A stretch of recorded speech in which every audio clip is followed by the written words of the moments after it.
Look, I know it's been a minute.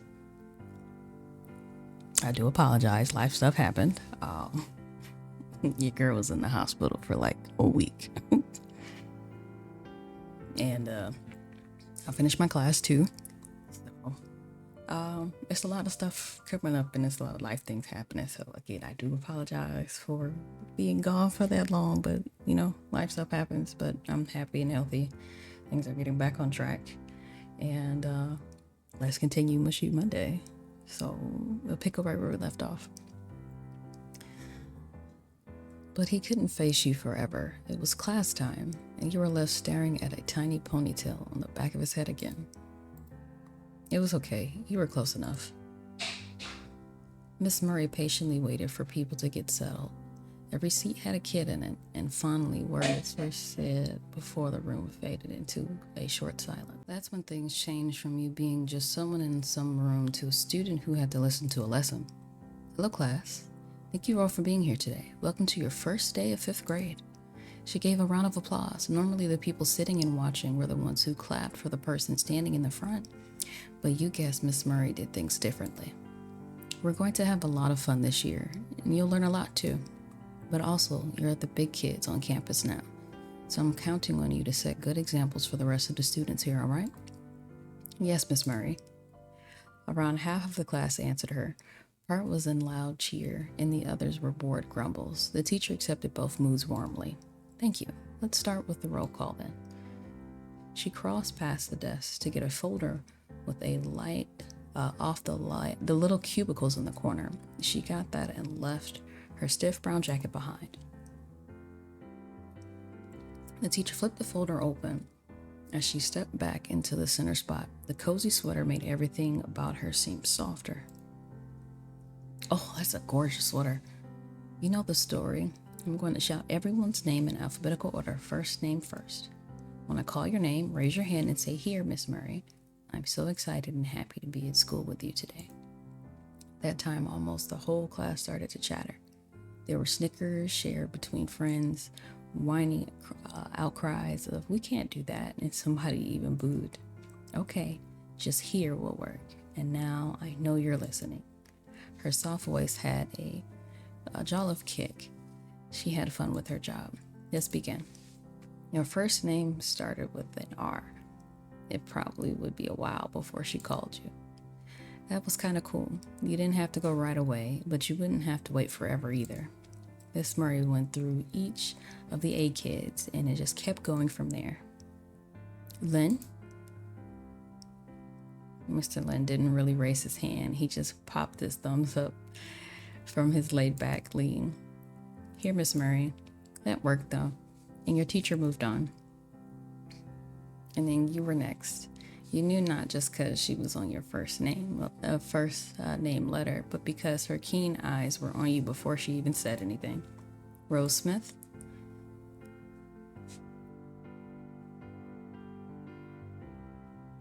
Oh, here, Miss Murray, I'm excited and happy to be at school with you today. You're one of those to get a response from the class that time. Less chuckles came from the cluster of other kids. The teacher gave her approval of the nod. You sat up tall in your seat after a job well done. The roll call rolled on after your turn. Tamarack? Tamarack's arm shot up in record time. It had already been wound up and ready for that moment. I'm Tamarack, that's me.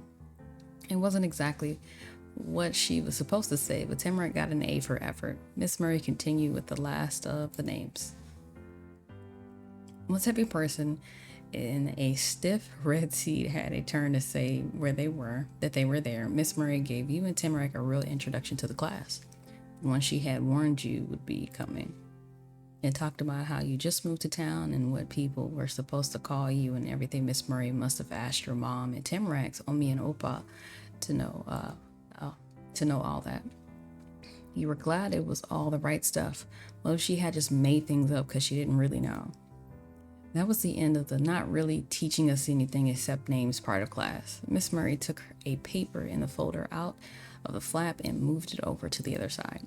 Please take out your pencils and notebooks now. I'll be going over our plans for the year, and what will be expected of all the students. Your mom had packed a fresh notebook with perfectly smooth pages that didn't have a single smudge for you to use. You had grabbed something to mark it up if you needed it to. It was a... Ooh, do we have a...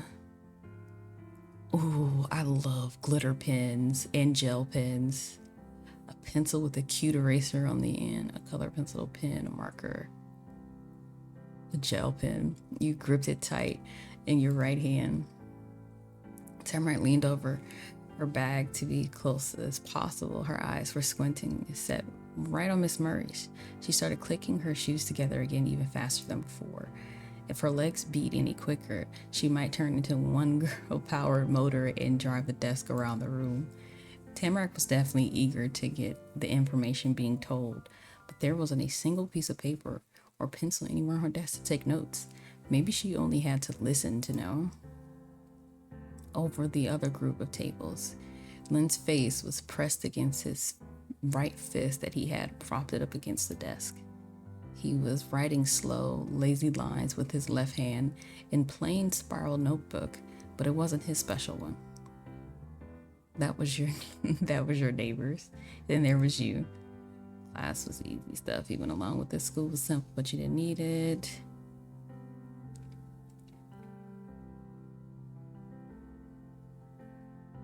You did your best to keep up with as much as possible. Miss Murray talked about the subjects she'd be covering, upcoming holidays, activities, and the ways students would get graded, school rules, and even more. You weren't sure she'd stop having new things to tell everybody about until she cut herself off. She said something about when the parent-teacher conferences might happen and paused there. Lynn? You snuck a glance away from the front of him. You couldn't help it. He told me loss that droopy pose instead. Autumn was hunched over a page, and it was from his special notebook then, and he was scribbling in a hurry. See, I used to do that in class. I had to actually, when my teachers, this was in middle school and sometimes in high school, they had this little paper and it was like, tell me about yourself. And I was like, I like to draw, and if I get bored in the class, I may draw my work. So if you see me scribbling away, that's why. Yeah. The answer was as breezy as ever. He didn't try to sound like a student being called out by a teacher. He was polite enough to pull himself up to look at the person speaking to him. Am I going too fast, or is there anything else I can do differently? You've been very uncomfortable. Oh, pencil dropped and clattered on the desk. Both Autumn's hands hovered over a piece of paper, and he stared at it unsurely, as if he didn't know if it was suddenly too hot to touch or not. For a minute, Autumn didn't know what to do. He blinked, and then he started to talk again, slowly, thoughtfully. No, it's all right. He leaned fully against his chair again and threaded his fingers together permanently while placing them over the page. From your spot in the back, you could see the edge of an easy smile on the side of his face. And even if you couldn't, you wouldn't have been able to hear the smirk in his voice. He wasn't writing down what you're talking about. I'll get to that later. Don't worry over it. Eyes were wide at his boldness, and a few kids are brave enough themselves to giggle at Autumn's comeback. Miss Murray usually smiles. Was faint, but it was there. Well, let me know if you change your mind. I will, thanks. Oh, he a little bit of a troublemaker. She stopped a little break there and tapped her folder with the back of her hand to get the students' attention once more. Nothing but normal school stuff happens for the rest of the time. It was a lot like your old classes in other places. Golden Grove didn't have a secret way of teaching kids that the rest of the country had never heard of. You figured it would be that way, but seeing a regular lesson happen made it clear that you'd be dealing with it. And like all the classes you had before, the one was over eventually. But before the teacher let anybody get up, Miss Murray went all around the room to drop piles of paper on a few different groups' desks. She exclaimed Explained, Jesus. Explained how they were stacks of homework sheets and everyone had to take one packet with them and bring it back tomorrow, finish tomorrow. Then she said bye to the students and it was okay to leave. Sounds like it wasn't going to be hard. Mary's pretty smart, like a lot. She seemed alright. Maybe you had to warm up to her. You have a whole school year to figure out how you felt about her. Right next to you, the spell that kept Tamarack totally locked onto Miss Murray during class broke. The teacher went over to her desk and Tamarack turned to you. She stared at the gel pen in your hand. Actually, it was the opposite. She was looking at the hand that was holding the gel pen. I used my right hand too. We're the same again.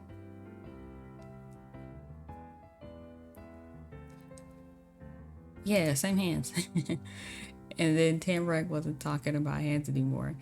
That was finished according to her. This time it was really about the gel pen itself. And it had her attention. She poked it with her finger. I like your gel pen. I have more. You can borrow some sometimes. Thank you, but how would I use it? Oh yeah, she didn't write in class. Oh, maybe you could take it with you to use for homework. Maybe. Tamarack started to hum and got to work unbuckling the two front straps of her bag. Hey.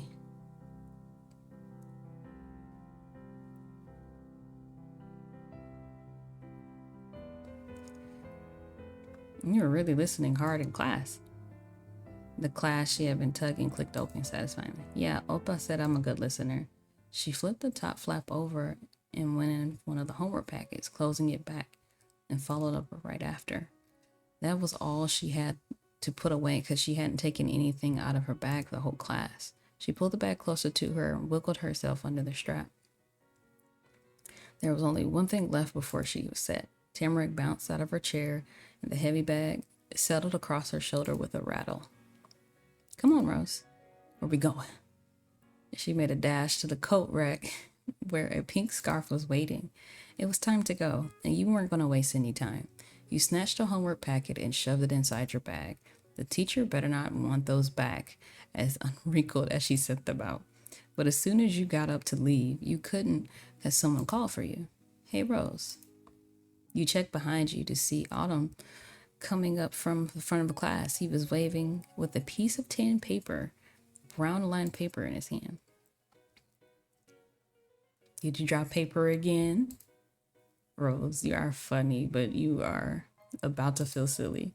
But it's good you're here. I've got stuff to say. Though I guess I could have told you even if you had gone. We live in the same neighborhood. Sounds like Autumn is struggling to wrap his head around the idea that the two of you were strangers about a day ago, and now you were people who were going to see each other all the time. There was a soft chuckle as Autumn tapped the edge of his special paper against his right palm again and again. You stopped being able to hear it when Autumn started to ramble. Thought he kept going. Okay, so this paper, here's what happened. I was talking to my mom and my dad about it yesterday, back when it was still yesterday, and I realized something.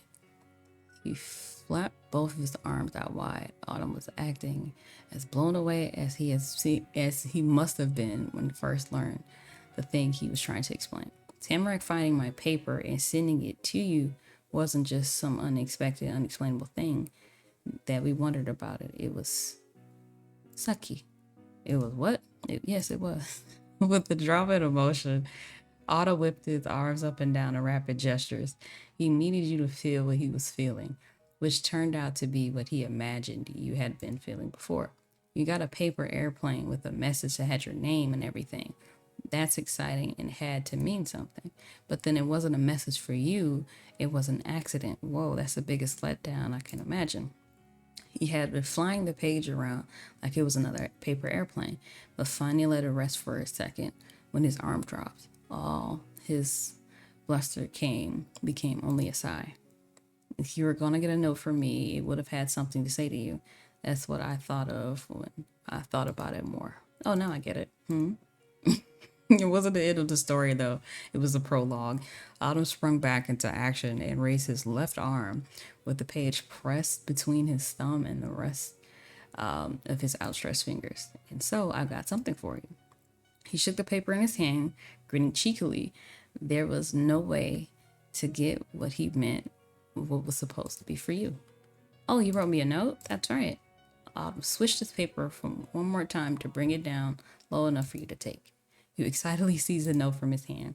In the page, your fingers was exactly like you'd remember from the plain one.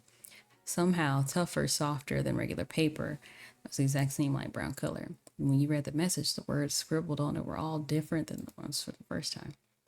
Welcome to the neighborhood, from Lynn, this time actually.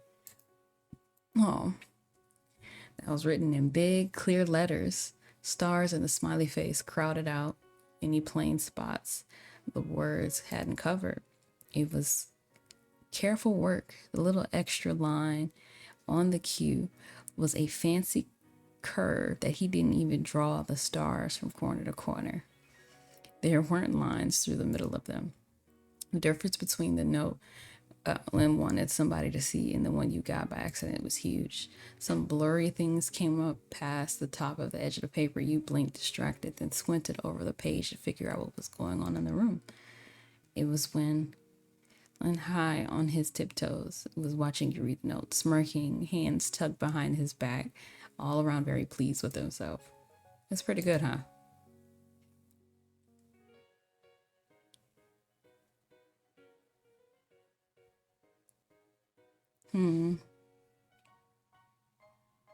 You're really thoughtful, Autumn.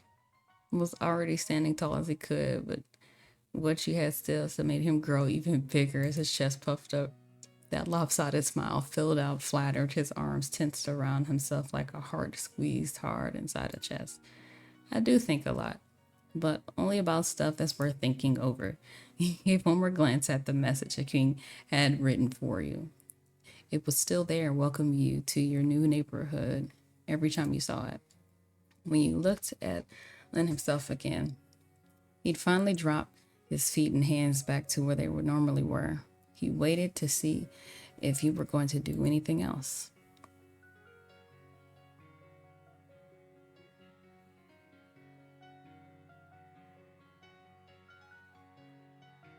Yeah, what's going on in my ear? Let's see.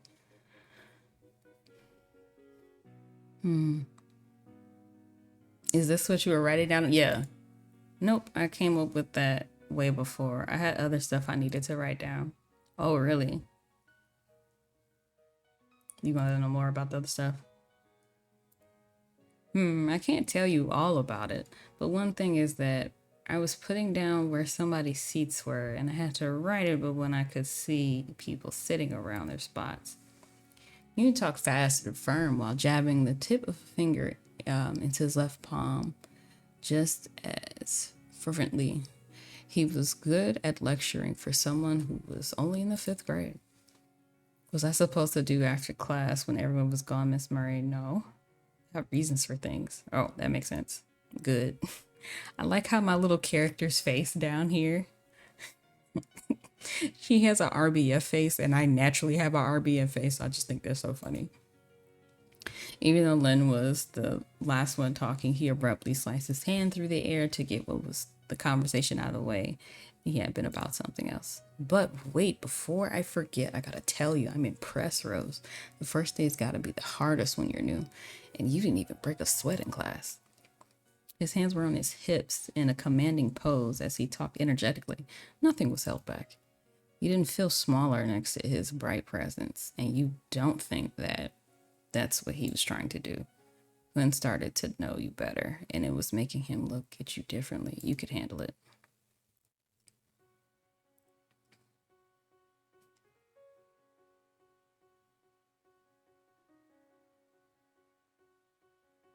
I've been to school before. It's not that big a deal.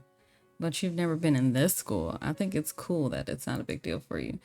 He closed his eyes and snickered. While thinking some kind of thought, he stretched and curled his fingers to feel out the way his gloves were fitting. He pinched the edges of the straighten them out better. Anyway, you and Tim Rack are in the back next to each other, huh? Miss Murray is smart. Just sometimes too smart for me. Yeah, I wanted to sit by you, but she said no.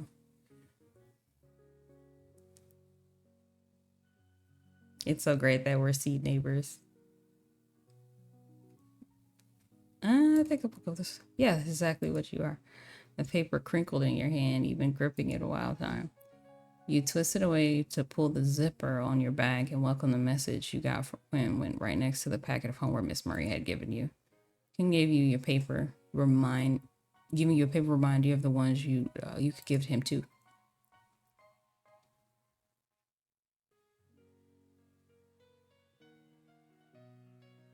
Oh, already open from putting away the newest paper. You just tuck your hands into it again. Backpack couldn't be unzipped all the way. Everything would fall out. You only made a big hole enough for you to reach inside. Luckily, the paper from Kim's special notebook wasn't anything like the homework from Miss Murray. You didn't have to look to know it. You could tell by touching. But you didn't have to worry about mixing up the pages. That was yours to keep, the one that wasn't. You had to stick your face against the cold, bumpy zipper track to read which cottony paper you had before you were sure you gotten it right. Then you looked at Q again. You dropped this. That's what you said when you held the paper out to him. It worked like a ticket to the time machine because you saw the exact same thing you did yesterday with with Lynn gasping, filling his hands and all that. Oh, it's you. Wolfie hand smacked against his chest, pressing him back while his head and shoulders, eyes jolted out in shock. You got another one?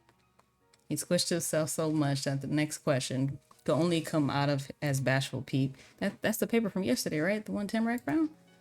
You glanced at the paper for a second and then back at Q. Then the side with the words was the one you had up. He could read at least some of the message, even if it was a little bent in your hand. But you guessed it was still a shot. Q didn't want to miss the tiny chance he hadn't been caught losing another piece of the notebook. That's exactly what happened, though. No, it's a different one. Yeah, it looks like it. Then his stiffness melted away. Lynn stood evenly with his head high again. A grin grew too, the same as a flower after winter. You know, Rose, your sorcery amazes me. You and him broke out into laughter together. If you really were a sorcerer, you'd do a lot more to make Quinn lose his papers, and it would still be a good joke. Lynn swept his left palm up towards you, kind of like how somebody might ask for a dance in a movie. He did a fancy move like that a lot, but you liked it. Lynn was pretty cool, even when when he just wanted his stuff. He placed the page right there, like the paper was giving him a low five. Then crossed his right arm over to reach into the left pocket of his pants. Out came a well-worn notebook with the pages that barely stayed stuck inside. He flipped it open with his thumb and positioned the missing paper squarely on top of the rest of the set. He ran his now empty fingers over the tattered side of the notebook, pressing the corners and edges that be sticking out, mostly back into straight lines. Bonham flicked his wrist too close to the notebook, dropped it back in his pocket, and patted the side of his pants fondly. That's that. You did it. The page made it home. Lynn didn't have anything else to say then. You could tell, since he wasn't looking at you anymore, his gaze has moved on. He already seen everything there that was to see in the class that looked like all the other classes. At least you thought so. But he did find something that needed his attention, in his mind anyway. Oh, she hasn't left either. Wait right there. I've got another thing to do. After cupping his hands around his mouth, Lynn called out past you all the way to the other side of the room. Hey, Tamara, get over here. You gotta see this. What is it? Oh, her scarf is so cute. You have to look. Tamara bounded across the room faster than an Olympic athlete, probably. Maybe closest, at least because she was really speedy. She did a skip leap for the last foot before reaching you and Lynn, and tossed her arms straight up as she tucked the landing. The fringed strands of her pink scarf, which she had securely wrapped around her neck again, had flown up almost and tickled your nose. I'm here. Good, check it out.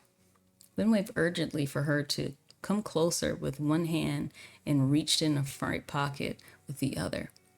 That was the side he kept the notebook in. He was going for something else. The two leaned in, having one-on-one huddle. You weren't part of it, but you could still tell what he had by a little glimpse. You could catch over his hunched shoulders and the sound of it. rustled and crinkled.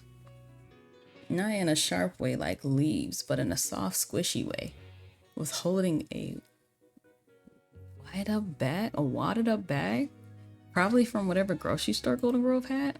He kept it bag tightly closed, gripping two sides of the top, keeping his fists pressed together. And he suspiciously looked side to side. No one would be allowed to see the treasure inside. Tamarack did it too after him, either to double check or to not be left out, or maybe she didn't want to miss what he was spotted. All right, that's it. Suspense pulled you into your two neighbors. Tamarack bit the nail of her thumb and totally stopped breathing. There was nothing in the world for them to right then except the bag or whatever it held. Finally, before Tamarack could fall over from no air, Lynn parted his hands and stretched open his unusual gift wrapping. Mouth open wide, Tamarack cocked down into the bag. What? Wait, what is happening? You figured she'd go wow or something, but she just scanned whatever it was up and down in the same eager expression. It was possible she was so blown away her face had gotten stuck like that. That turned out not to be true, because she eventually saw enough for her reaction to slowly begin rumbling inside. First, it was with the edge of her lips wobbling, then her eyelashes trembling, and finally her brows pinched fiercely. Tamarack snapped her head up and glared straight into Q's weighted smirk. What are y'all looking at? Oh my god. That's trash. What did you show to Tamarack?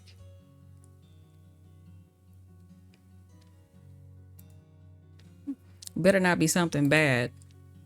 Tiny bubble of a snicker popped out of Lynn's mouth. Then there was another, even louder one. The laugh kept bursting bigger and bigger until he was shaking so bad that whatever was in the bag almost bounced out. It's trash. What? Yeah, it is. I said so.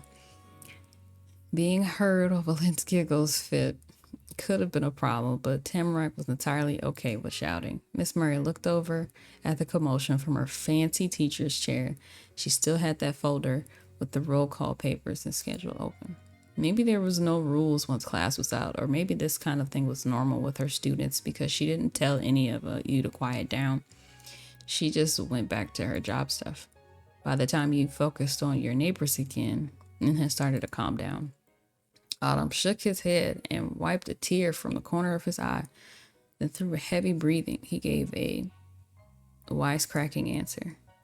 I didn't say this was something you'd want to have, just that you should see it. Now, why would I want to see your trash?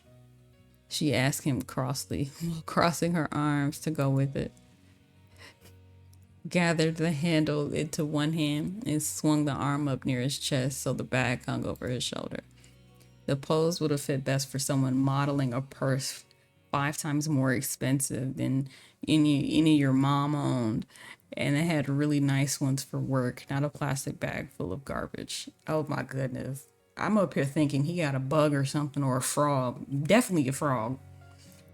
But I'm actually going to go ahead and cut it here. Thank you for joining me on Wish You Monday as we continue the game Our Life Now and Forever. And I hope to bring you more mushy content. But again, I'll catch you guys next time. Bye.